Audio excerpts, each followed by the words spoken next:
Chapter 17 tiffin. આ એક લઘુકથા. લઘુકથાનો મતલબ એક નાનકડી કથામાં ઘણું બધું સમજાવવું તે. પ્રેમજી પટેલ એના લેખક. જન્મ 12 ફેબ્રુઆરી 1955. પ્રેમજી સોમાભાઈ પટેલ સાબરકાંઠા જિલ્લાના તલોદ તાલુકાના ખેરોલના વતની. તેઓ કોલેજમાં અધ્યાપક તરીકે કાર્યરત છે. 53મી બારી, અમૃત વર્ષ, સ્પર્શમણી, અવેર, કીડી કથા એના લઘુકથા સંગ્રહ છે. 14 લોક, લોકજણસ, અમીલોક તેમનું સંપાદિત લોક સાહિત્ય છે. મંકોડાની મુસાફરી, નવતર બાળ વાર્તા એનું બાળ સાહિત્ય છે.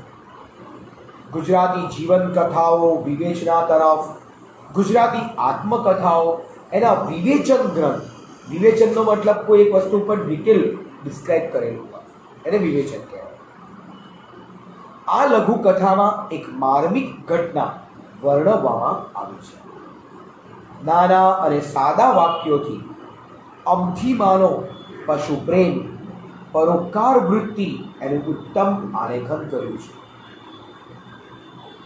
જમણવારના પ્રસંગે ગામમાં કોઈ ફંક્શન હોય છે, જમણવાર હોય છે, તે સમયે પ્રૌઢો માટે, પ્રૌઢ મતલબ વૃદ્ધ વયના વ્યક્તિઓ, એમના માટે ટિફિન આપવાનું છે.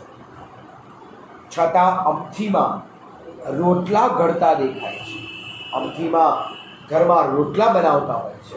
કીધું હોય છે લેખકે હું ટિફિન આપવા આવીશ.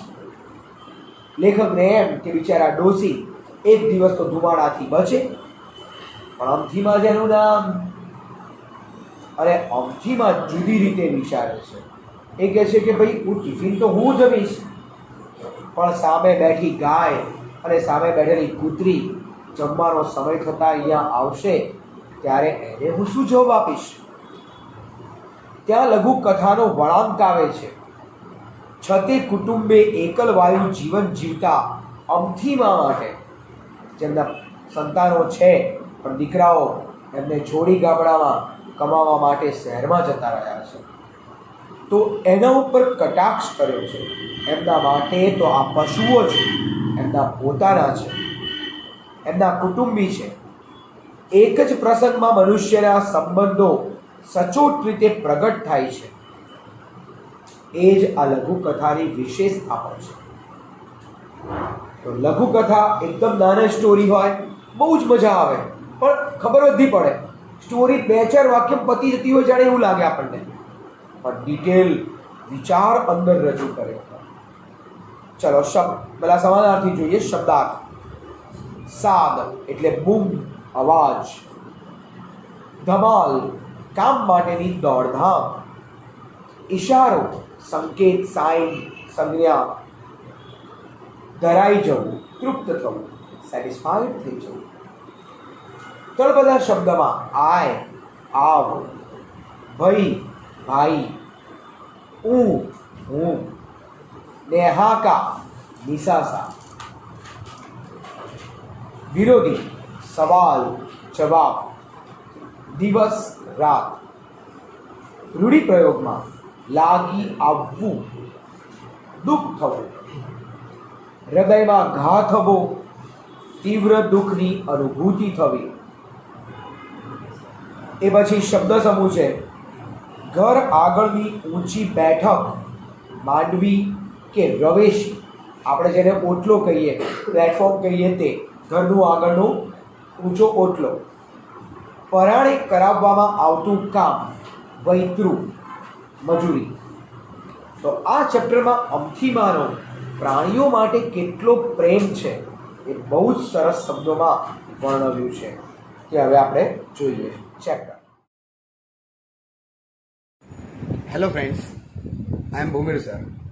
પ્લીઝ મારી ચેનલ ભૂમિર સર એને સબસ્ક્રાઈબ કરો અને standard 9, 10th, 11th, 12th English medium, Gujarati medium બંનેના ગુજરાતી, સંસ્કૃત અને એસએસ ત્રણેય સબ્જેક્ટના વિડીયોઝ તમે જોઈ શકશો. ઓકે, આ ચેનલ પબ્લિકલી છે, જેમાં કોઈ બીજા કન્ટેન્ટ્સ નથી. ઓનલી એજ્યુકેશન રિલેટેડ છે. સો પ્લીઝ દરેક જણ આ ચેનલને સબસ્ક્રાઇબ કરતા રહો અને નવા નવા વિડીયોઝ તમે જોઈ શકશો. તમારા બાળકોને અથવા તો ફ્રેન્ડ સર્કલમાં કોઈ પણ હોય એને પણ તમે આ વિડીયોઝ બતાવી શકશો. Okay, so thank you for this cooperation. Okay, bye. Chapter 17 tiffin. Premji પટેલની આ એક નાનકડી લઘુકથા જે પ્રેમજી પટેલની શ્રેષ્ઠ લઘુકથાઓમાંથી લીધી છે. નીચે એના વિશેનું આપેલું છે. ટિફિન લઈ માંડવીમાં પ્રવેશતા મેં સાદ કર્યો. બૂમ પાડી, આમથીમાં એ આમથીમાં આય ભાઈ. એમનો ધીમો અવાજ ડાબી તરફથી આવતો જણાયો. ત્યાં ગયો તો અમથીમાં તો રોટલા ઘડે, રોટલા ટીપે. રોટલા ઘડવાનું ચાલે, ટપ ટપ ટપ. આ ડોશી તો ખરા છે. કહીને તો ગયો તો કે હું તમને જાતે આવીને ટિફિન. પછી જુઓ, ડેશ ડેશ વાક્ય અપૂર્ણ રાખ્યા છે. હું જાતે આવીને ટિફિન આપી જઈશ. જમણવારની ગમે તેટલી ધમાલ હશે પણ ડેશ ડેશ ગમે તેટલી ધમાલ હશે પણ તોય તમને હું જમવા માટે ટિફિન આપી જઈશ. એક દિવસ પૂરતા તો ધુમાડાથી બચે, પણ અમથીમાં જેનું નામ ડેશ ડેશ રોટલા ઘડ્યા વગર ચાલે જ નહીં. મેં કીધું તું ટિફિન આપી જઈશ, તોય સમજ્યા જ નહીં ડોશીમાં. તો મને એમ કે બિચારા એક દિવસ આ ધુમાડાથી બચે. મેં કહ્યું એ ખરું માજી, કહ્યું તું તો ખરું કે ટિફિન ડેશ ડેશ. માજી, મેં કહ્યું તું તો ખરું કે હું ટિફિન આપી જઈશ, તો શું કામ રોટલા ઘડો છો? હા, તે સારું કર્યું ને ભાઈ, ટિફિન આપી ગયો તો સારું કહેવાય. તો આ રોટલાનું વૈતરું શું કામ? આ રોટલાની મજૂરી કેમ કરો છો? તેમણે મારી તરફ હળવેથી જોયું અને શાંતિથી હળવાશથી કહ્યું, હું આ ટિફિન ખાઈને ધરાઈ જાઉં. આ ટિફિનનું જમવાનું આવ્યું એ જમીને હું ધરાઈ જાઉં. પણ આ સામે બેઠી કાળવી અને ગોરવી હમણાં આવશે, એ બંનેને શું જવાબ આપવાનો?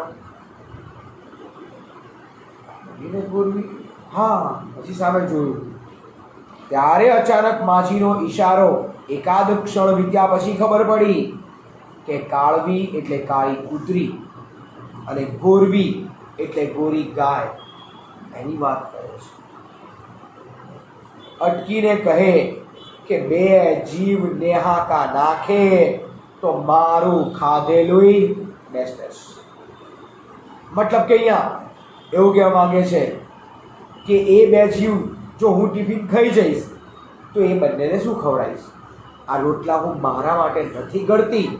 સામે બેઠેલી કાળી કૂતરી અને ગોરી ગાય જે પણ આવીને ઊભા રહેશે સમય થાય રોજનો, એટલે એ બંનેને શું કહીશ? આજે ટિફિન આવ્યું હતું, તમે ના જમતા, જે ઉપવાસ કરો એમ? એ તો શક્ય નથી ને. એટલા માટે અને અટકીને એમ પણ કહે છે કે હું ધરાઈને ખાઈ લઉં, પણ એ બે જીવ ભૂખ્યા રહે, બિચારાને નિશાસા પડે કે મને આજે કંઈ ના ખાવા મળે. આવા નેહાકા પડે તો મારું ખાધેલું બેકાર છે, મારું ખાધેલું બેકાર છે. ડોશી જાણે પોતાના કુટુંબીજનોની વાત કરતા હોય એમ બોલ્યા કે એમના દીકરાઓ છે જેમને રાખતા નથી, માજીને રાખતા નથી, એટલે માજીના આજે નિશાસા નથી રાખતા, એના નિશાસા જે પડે છે નિશાસા અહીંયા દેખાઈ આવે છે. આમ એક નાનકડી 10 વાક્યના ચેપ્ટરની અંદર કેટલી ગજબ વાત કરી દીધી છે. એક પશુ પ્રેમ, એનિમલ માટેનો પ્રેમ, અને બીજો પરિવાર માટેનો પ્રેમ. આ બંને વસ્તુને માત્ર 10 જ વાક્યમાં એમણે બહુ અફલાતુન રીતે વર્ણવ્યું છે. અને એટલા માટે જ આ શોર્ટ સ્ટોરી, આવી નાની સ્ટોરી હોય એટલે જોઈને મનમાં ટેન્શન ના થાય, આપણને ગમે હા આ ચેપ્ટર તો થઈ જશે લગ બરાબર. તો આટલી સરસ સ્ટોરી પ્રેમજી પટેલની લઘુકથાઓમાંથી શ્રેષ્ઠ લઘુકથાઓમાંથી લીધેલી આ સ્ટોરી અહીંયા પૂરી થાય છે.